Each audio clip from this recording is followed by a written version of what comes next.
So today we're going to do butternut squash. So we grew butternut squash this summer and I still have several of these left. So we're going to use it today in a dessert. So if you thought you couldn't have butternut squash as a dessert, think again. This is super easy, one bowl, and it's delicious. So stay tuned, and I'll put the recipe at the very end. I'll put it up so that way you can see, but it's very, very easy. One bowl makes a beautiful butternut squash pecan loaf. Stay tuned. So our inner bowl, we're going to put 1 cup of roasted butternut squash. I just scooped it out of the squash, so it's still in big chunks. So I'm just going to give it a mash.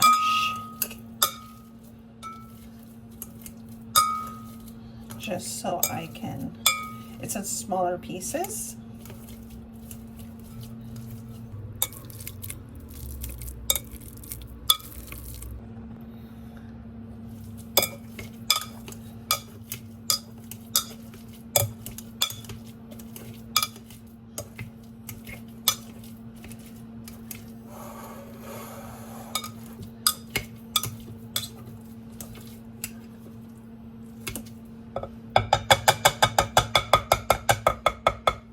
There we go, that's all mashed. We're gonna put 2 eggs.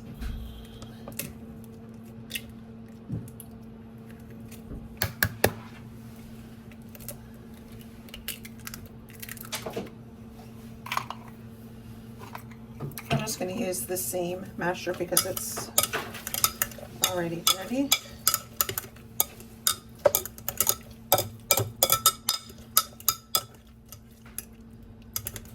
Gives me a chance to break up any more bits.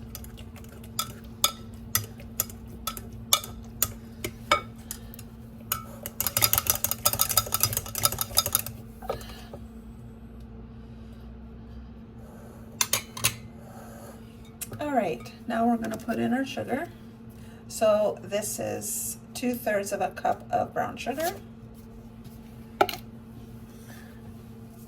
Just gonna stir it in.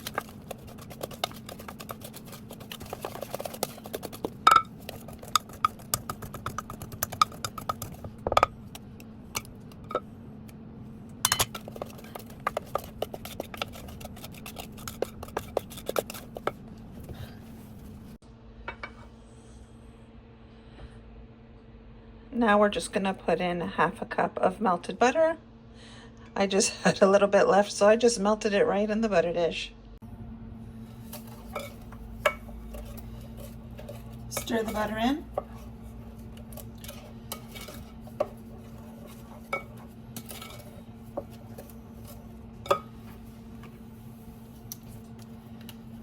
A teaspoon of vanilla. I'm just gonna use the cap to measure.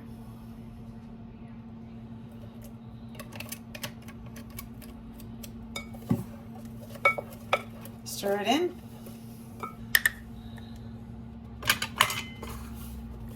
Half a cup of cream. I'm using 10% cream. I'm out of milk. If you have milk, use 1/2 cup of milk or 1/2 cup of water.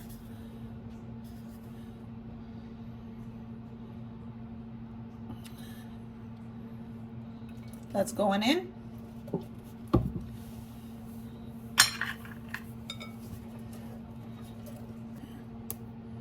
In this cup here, I have 1.5 cups of flour, a teaspoon of baking powder, 1 teaspoon of baking soda, and a teaspoon of pumpkin pie spice, because that's what I have. If you have cinnamon, go ahead and use 1 teaspoon of cinnamon, or whatever spice you like, nutmeg, cloves, any of those, or leave it out entirely.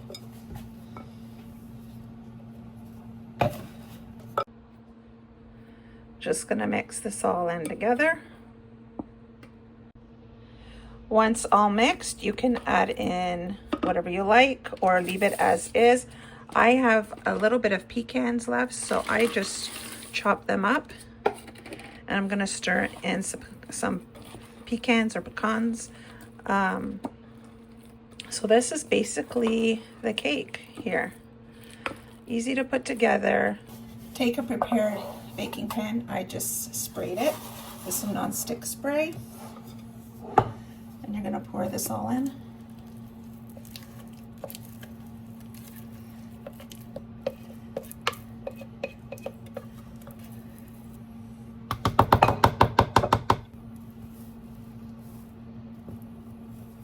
There you have it. We're gonna put it in the oven at 350 for about 55 minutes and then check to see if for doneness, because it could take a little less, could take a little bit more, but in my oven, it's about 55 minutes.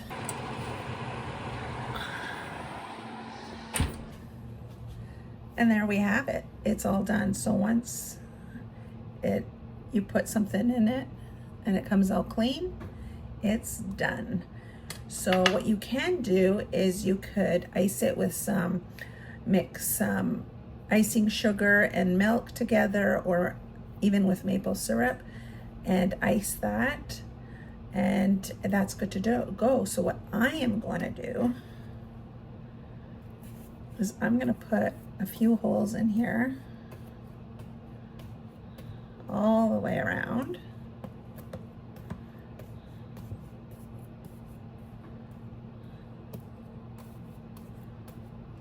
I'm going to take the maple syrup and just lightly drizzle this on top, and it's going to sink into those holes.